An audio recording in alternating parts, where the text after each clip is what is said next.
Here I've got, this is my spare room, and I got this little fridge here.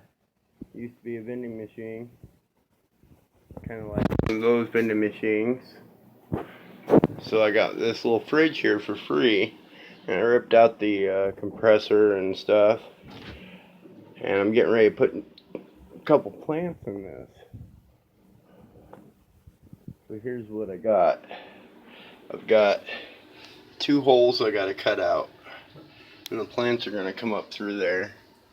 You can see the temperature remains a constant 80 degrees inside the house. I've got 2 3-gallon cat litter tubs there, but I just picked up 2 of these daylight LED lights. I've got them all wired together under here. I have surge protector with my timer, and when I pick up the new plants, it's gonna just be on for 24 hours a day for the first 2 weeks. I've also got a fan right there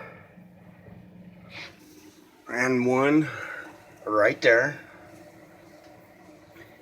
and they're just running off of those 2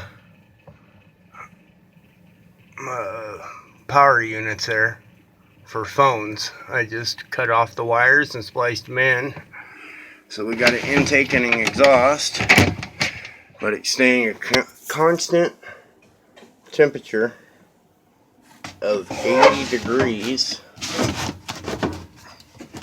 It does feel a little bit warm right up in this area by the ballasts.